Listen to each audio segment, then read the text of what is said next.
Namo tassa bhagavato arahato samma sambuddhassa. Namo tassa bhagavato arahato samma sambuddhassa. Namo tassa bhagavato arahato samma sambuddhassa.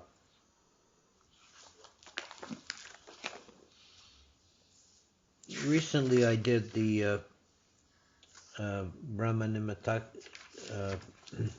Sutta, Majjhima 49, when the Buddha visited Baka the Brahma.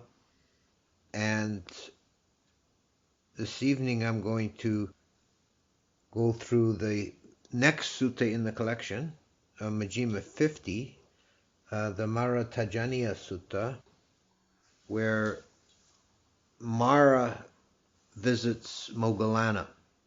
There's a number of interesting features on this in this sutta. It's another one that involves some of these higher plane beings. Thus have I heard, on one occasion the Venerable Mahamoggallana was living in the Baga country at Susumaragira in the Besakala Grove, the deer park. Now on that occasion the Venerable Mahamoggallana was walking up and down in the open, and on that occasion Mara the Evil One went into the Venerable Mahamoggallana's belly and entered his bowels. Then the Venerable Mahamoggallana considered thus, "Why is my belly so heavy? One would think it is full of beans." Thus he left the walk and went into his dwelling and sat down on a seat made ready. So Mahamoggallana, as most of you probably already know, he was one of the Buddha's two chief disciples. He was a disciple renowned for psychic powers. And Mara is a being that in the Buddhist cosmological system is the tempter. He's sometimes compared to the Christian devil, but it's not a comparison that's completely apt, because Mara is actually a high-level Dewa. He is a Dewa of the Vasiwati realm, the realm of those beings who delight in the creation of others, the very highest of the sensual heavens, where he's said to rule over 1/4 of that realm like a rebel prince. So he's a very high-level Dewa, the very highest plane of the sensual Dewa realms. He has taken on the mission to try and keep all beings within samsara, and particularly within the sense realm. So he bothers and tries to tempt and disrupt beings that are close to attaining awakening, like the Buddha. Before the Buddha attained awakening, he was tempted by Mara. Mara tried to frighten him away. And here he's plaguing Moggallana by entering his belly, and giving him a bellyache. So he's not above such petty tricks. When he, meaning Moggallana, had sat down, he gave thorough attention to himself, and he saw that Mara the Evil One had gone into his belly and entered his bowels. When he saw this, he said, "Come out, Evil One, come out, Evil One. Do not harass the Tathagata. Do not harass the Tathagata's disciples, or it will lead to your harm and suffering for a long time." Then Mara the Evil One thought, "This recluse does not know me. He does not see me when he says that. Even his teacher would not know me so soon, so how can his disciple know me?" Then the Venerable Mahamoggallana said, "Even thus I know you, Evil One. Do not think he does not know me. You are Mara, Evil One. You are thinking thus, Evil One. This recluse does not know me. He does not see me when he says that. Even his teacher would not know me so soon, so how can this disciple know me?" So Moggallana has psychic powers, and he first examines his own body with psychic powers to see what the problem is, and he sees Mara has entered his body. So he says, I know you, Mara. And this is something, whenever Mara tempts the Buddha or bothers the Buddha says, I know you, Mara, and that takes away Mara's power. Mara works in the shadows. Then Mara, the evil one, thought, this recluse knew me. He saw me when he said that. Whereupon he came out from the Venerable Moggallana's mouth and stood against the door bar. The Venerable Mahamoggallana saw him standing there and said, I see you there, evil one. Do not think he does not see me. You are standing against the door bar, evil one. This is again an exercise of psychic power, Dibbachaku, the divine eye, because a high-level Dewa like Mara would be invisible to ordinary human vision because they exist on a higher plane, a more subtle existence, and at our level we can't perceive them normally. But Mahamoggallana had the power of the divine eye, the Dibbachaku. Then Moggallana starts telling a story to Mara, warning him. It happened once, evil one, that I was a Mara named Dusi. So, like many of these beings like Sakka and Brahma, Mara is not so much an individual as an office. There's always a Mara in the universe, and no being in the Buddhist cosmology is immortal. So when Mara has finished his time and passes away, a new Mara will arise. And Moggallana is claiming that he was at one time the Mara, and he had the name of Dusi. And he goes on to say, quite interesting next sentence, I had at that time a sister named Kali. You were her son, so you were my nephew. So whether this is the Kali of Hindu mythology or not is uncertain, but it's certainly suggestive that Kali was Mara's sister. But it doesn't go into any more detail. That's the whole mention of Kali. She's not in the story anymore. So Moggallana goes on. Now on that occasion, the Blessed One, Kakusanda, accomplished and fully enlightened, had appeared in the world.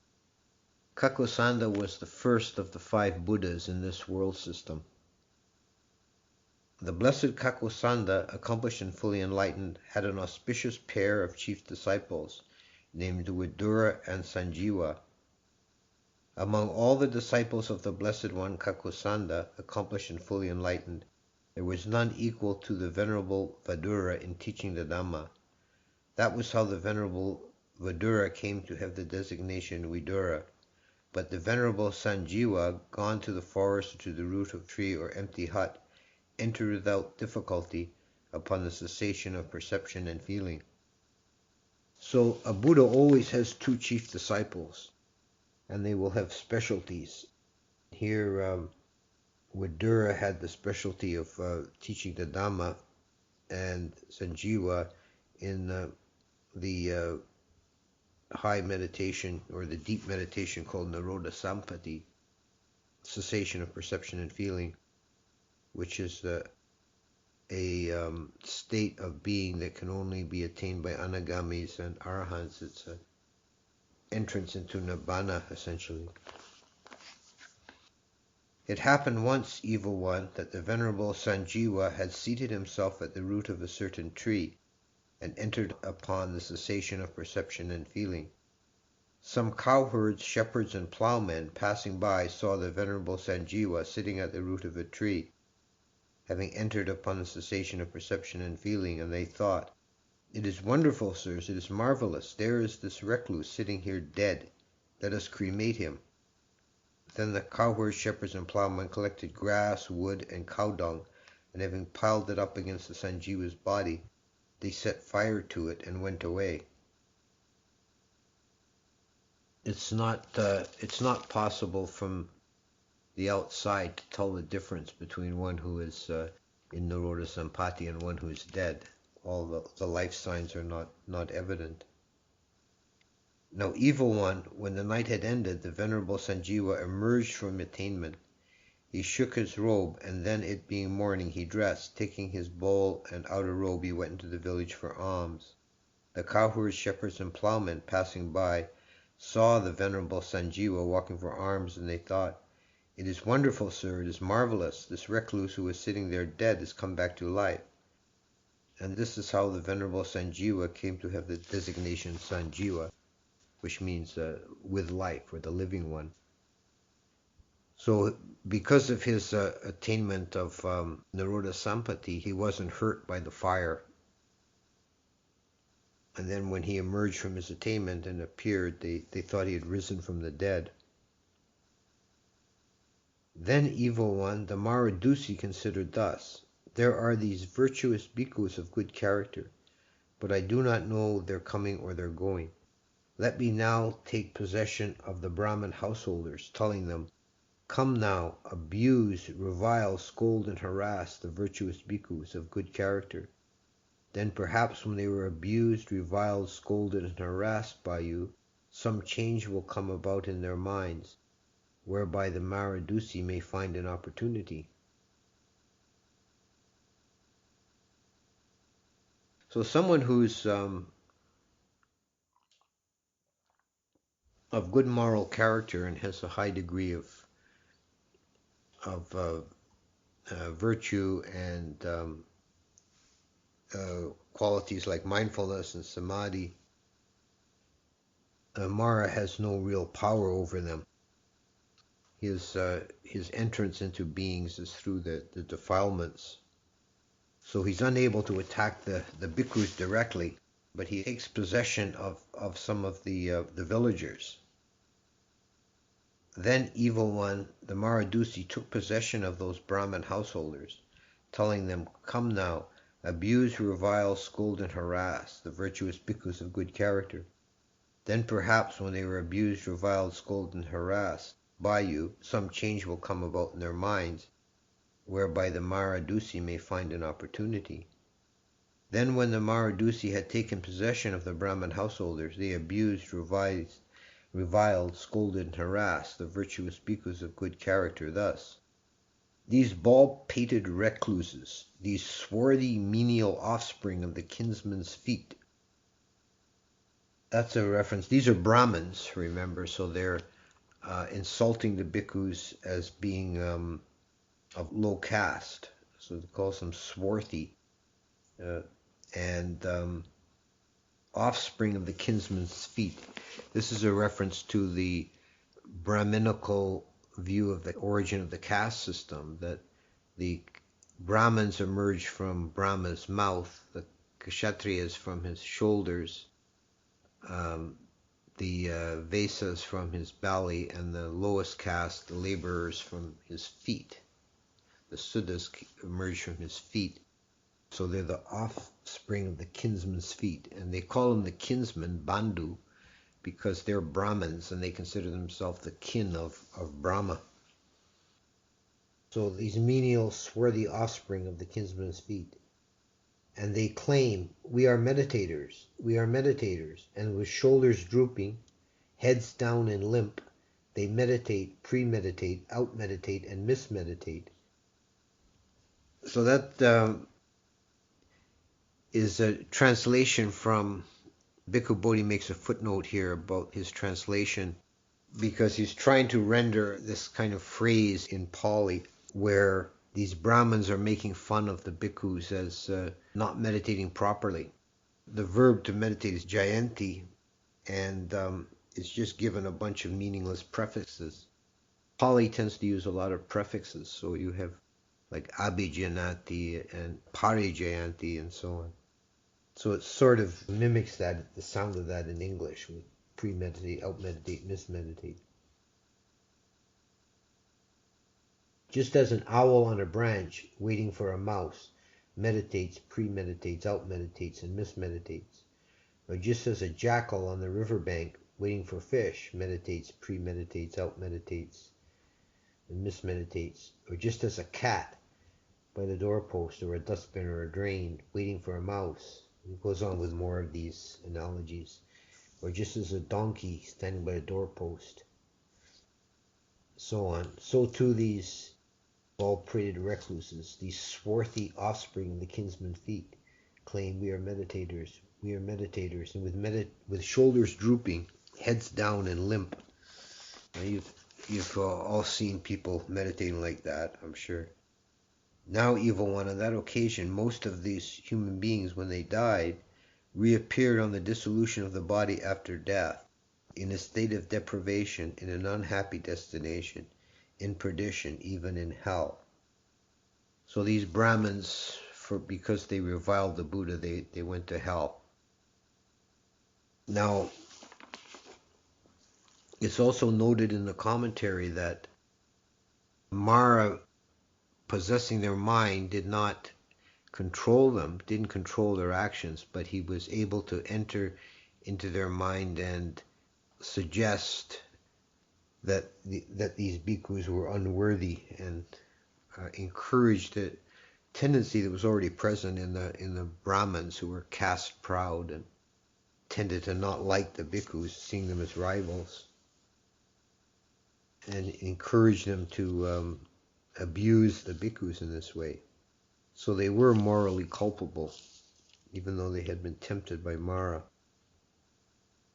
Then the Blessed One, Kakusanda, accomplished and fully enlightened, addressed the bhikkhus thus: Bhikkhus, the Maridusi has taken possession of the Brahmin householders. And then the Buddha, Kakusandi, gives this advice to the bhikkhus: Come, bhikkhus, abide pervading one quarter with a mind imbued with loving kindness. Likewise the second, likewise the third, likewise the fourth. So above, below, around, and everywhere. And to all as to yourselves, abide pervading the all-encompassing world with a mind imbued with loving kindness, abundant, exalted, immeasurable, without hostility and without ill will. Abide pervading one quarter with a mind imbued with compassion, with appreciative joy, with equanimity, abundant, exalted, immeasurable, without hostility and without ill will. So that passage in the Pali is taken as a chant sometimes, the chant of the Brahma Viharas.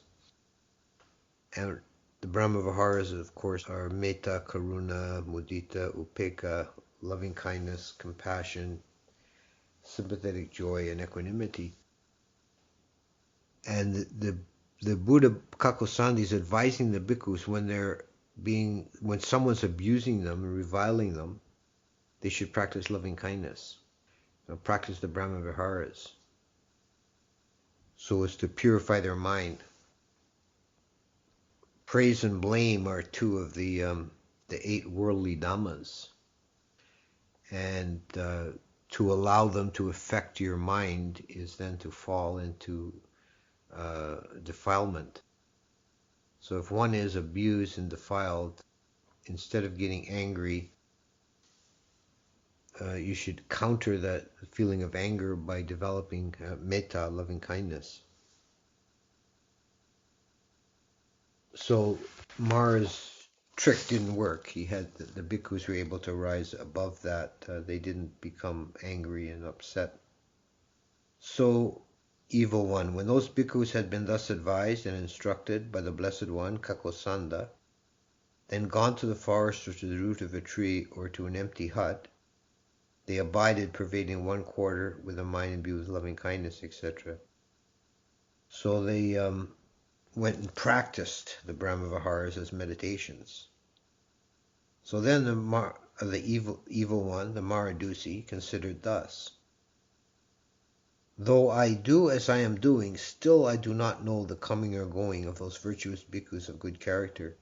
Let me now take possession of the Brahmin householders, telling them, Come now, honor, respect, revere, and venerate the virtuous bhikkhus of good character. Then perhaps when they are honored, respected, revered, and venerated, some change will come about in their minds, whereby the Maridusi will find an opportunity. So this is how tricky the Mara is. He first has some of the Brahmins that revile and abuse and insult the bhikkhus, and that didn't work. So now he says to himself, no, let's venerate, praise, and honor them. So hoping that the other side of praise and blame will affect them, and they'll become um, swollen with pride and arrogance by being praised and venerated. Then the Maradusi took possession of those Brahmin householders, telling them, "Come now, respect, revere," etc.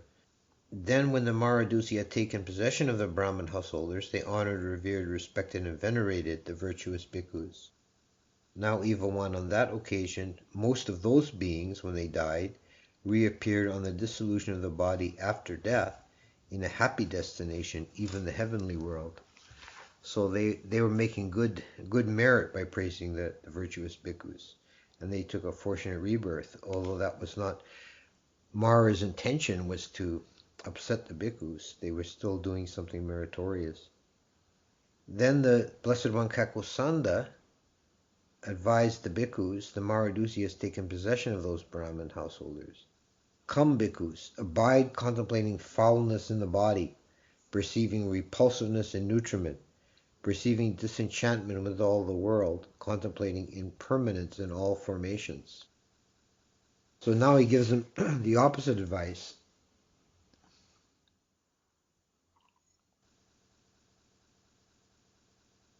Here we see that the skillful use of meditation practices to counter specific defilements. So to counter defilements of pride of being, pride of place, which can shade off into sensuality, he has them contemplating foulness in the body, asubha meditation, contemplating the unbeautiful or repulsive nature of guts and blood and so on. Repulsiveness in nutriment, which is also one of the 40 meditations in the Visuddhimagga. To overcome sensuality around food, you consider the repulsiveness of nutriment, that any looked at in this way, all anything is, once it's in your mouth, it's chewed up, it becomes mixed with saliva and in your belly, and then it comes out the other end even more disgusting. So the whole process of nutriment and excretion, the whole digestive process, is something limited to the coarser realms of existence, and considered from a kind of higher consciousness, the whole thing is kind of disgusting.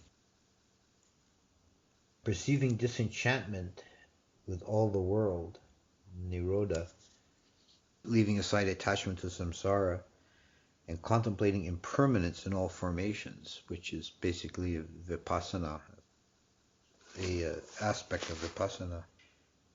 So, Evil One, when those bhikkhus had thus been addressed by the Blessed One Kakosanda, they went to the forest, root of a tree, empty hut, and abided contemplating foulness in the body, repulsiveness in nutriment, disenchantment with the world, and impermanence in all formations. Then when it was morning, the Blessed One Kakosanda, accomplished and fully enlightened, dressed, and taking his bowl and outer robe, he went into the village for alms, with the Venerable Vidura as his attendant. So the Maradusi still didn't give up. The Maradusi took possession of a certain boy, and picking up a stone, he struck the Venerable Vidura on the head with it and cut his head. With blood running from his cut head, the Venerable Vidura followed close behind the Blessed One Kakosanda. Then the Blessed One Kakosanda, accomplished and fully enlightened, turned around and looked at him with the elephant look. This Maradusi knows no bounds. And with that look, Evil One, the Maradusi fell from that place and reappeared in the great hell, Avici, Mahanaraya. So, a couple of points here to note. Buddha Kakosandi turned and looked with what's called the elephant look, which is one of the characteristics of a Buddha, and this is mentioned in context of Buddha Gautama as well, is that they don't turn their head to look. They turn their whole body. They call that the elephant look. Presumably elephants behave that way. So he doesn't just turn his neck, he turns his whole body.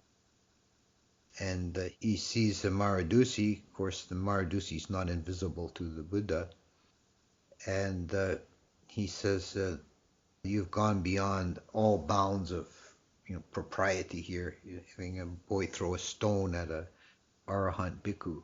It's very bad karma." And the result is that the earth opens up and the Maradusi falls through the chasm in the earth to the great hell.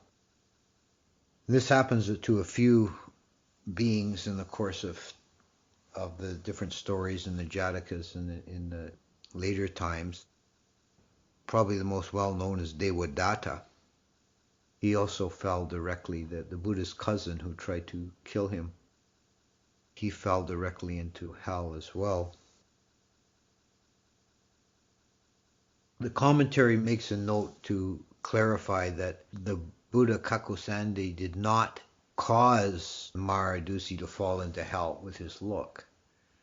It was not the cause of it. The Buddha would not do something cruel to someone. No, he just looked at Maradusi and he knew that he has made such bad karma, he's bound to go to hell. And the karma was so heavy that he immediately went to hell. He didn't have to wait for the rest of his lifetime. Now, evil one, there are 3 names for the great hell. The hell of the 6 bases for contact, the hell of the impalement with stakes, and the hell to be felt for oneself. There's many, in the course of the canon and the commentaries, there's many different hell states that are mentioned. It's so many that it's not really possible to make a coherent system out of as we can for the Dewa realms, that we can make a coherent, orderly system, but with the hell realms, there are just many multiplication of hells in the texts. Then, evil one, the wardens of hell came up to me and said, "Good sir, when the stake meets stake in your heart, then you will know. I have been roasting in hell for 1,000 years." So they impaled him with stakes, and one from the top down and one from the bottom up. And when they met in his heart, it would mean he'd been there for 1,000 years. For many a year, evil one, for many a century, for many a millennium, I roasted in that great hell. For 10 millennium, I roasted in the auxiliary of that great hell. Experienced the feeling called emergence from ripening. My body had the same form as a human body, evil one, but my head had the form of a fish's head.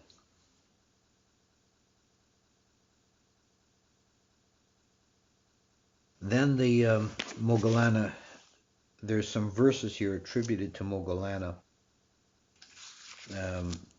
This is in Pali, it's in verse. What can hell be well compared to, wherein Dusi roasted, assailant of Adura, the disciple, and the Brahman Kakusanda? Stakes of steel, even 100, each one suffered separately. These can hell be well compared to, wherein Dusi roasted, assailant of Adura, the disciple, and the Brahman Kakusanda. Dark one, now he's warning the Mara of his time from his own experience. Dark one, you have much to suffer by assaulting such a bhikkhu, an enlightened one's disciple who directly knows this fact. So Moggallana himself had been a Mara and done great evil and went to hell. So this is another really important point in the Buddhist system of cosmology and soteriology, that there is no eternal damnation. Beings can do evil deeds and go to hell and suffer for a long time, but then they can then be reborn as a human and even become a great disciple like Moggallana. So Moggallana had been right to the bottom of samsara, in the worst possible place. Then the following stanza is one that I find quite odd. It seems not to relate to anything that comes before or after it. It's actually quite a beautiful bit of poetry, but it doesn't seem to be connected here.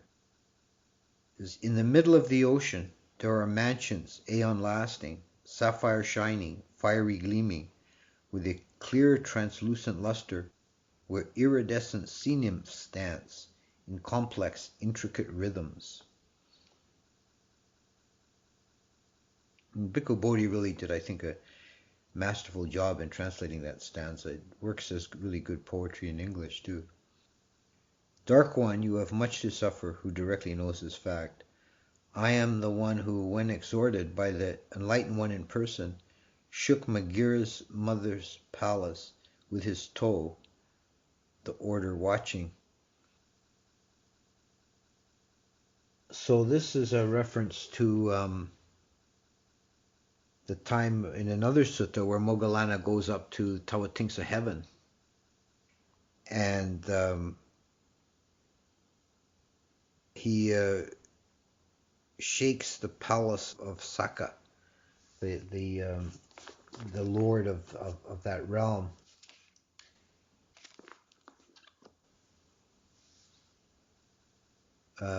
to instill in him a sense of diligence. Dark One, you have much to suffer, who directly knows this fact.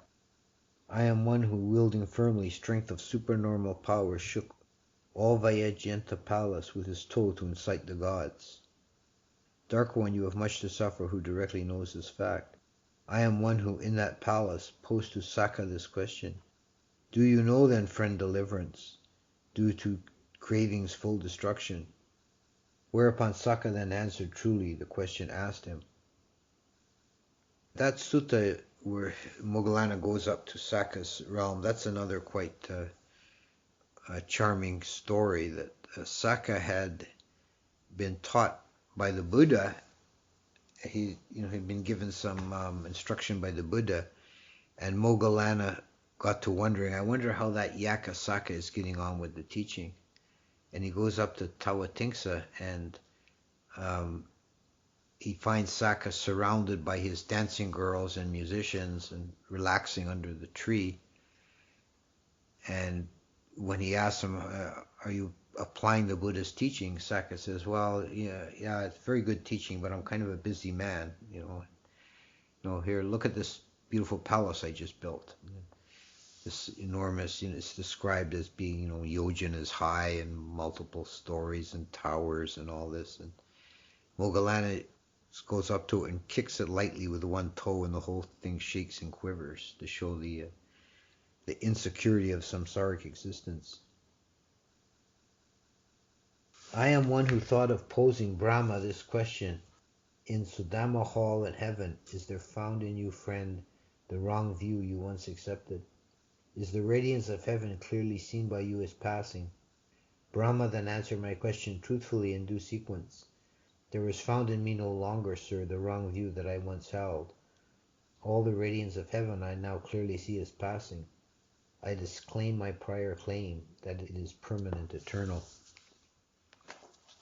So Moggallana also taught impermanence to Brahma. Dark One, you have much to suffer, who directly knows this fact. I am one who by liberation has touched the peak of Mount Sinaru, visited India and Pubbavadaya, and all the regions of the earth. Dark One, you have much to suffer by assaulting such a bhikkhu, an enlightened one's disciple who directly knows this fact. So he's talking about his psychic power of traveling to different realms and different far countries. There has never been found a fire which intends, let me burn the fool, but a fool who assaults a fire burns himself by his own doing. That's a very neat kind of aphorism. There's never been a fire that says, let me burn the fool, but there's been many a fool who assaults a fire and burns himself. So it is with you, O Mara, by assaulting the Tathagata, like a fool who plays with fire, you only burn yourself alone. By assaulting the Tathagata, you generate much demerit. Evil one, do you imagine that your evil will not ripen? Doing thus you store up evil, which will last long, O end maker. Mara, shun the enlightened one, pay no more your tricks on bhikkhus. So the bhikkhu chastened Mara in the Besakala grove. whereupon the somber spirit disappeared right then and there. So this is an encounter of Mara with Moggallana. Now, if we want to look at the future of Mara in text, the Asoka Vedana, which is probably a Sarvastivadin text in origin, it turns out, if that text is to be followed, it turns out that Mara did not go to hell. He was actually converted by a bhikkhu of that time, Asoka's time. He was actually converted to following the Buddhist path and became a disciple. So if this, if this happened, I imagine he would no longer have been the Mara. He would have lost that office. And because we can see in the world today there's still lots of defilement, I imagine there's still a Mara running around. So we have, Mara is a very interesting character in the canon, and had many encounters with the Buddha and other disciples, right up to the time of the Buddha's passing, Parinibbana, and the Buddha's last conversation with Mara, which is one of the touching episodes in the Mahaparinibbana Sutta. It's almost like, by this point, they were almost like two old friends. Mara's telling the Buddha, Mara's given up trying to, corrupt the Buddha. He realizes beyond corruption. And he says, well, now you've lived a long life. You've done what needs to be done. Why don't you just pass away from samsara? Why don't you just die? Now you've done enough. And the Buddha says, enough, Mara, enough. The Tathagata will die after the end of this rainy season. He still has some last instructions to give to the disciples.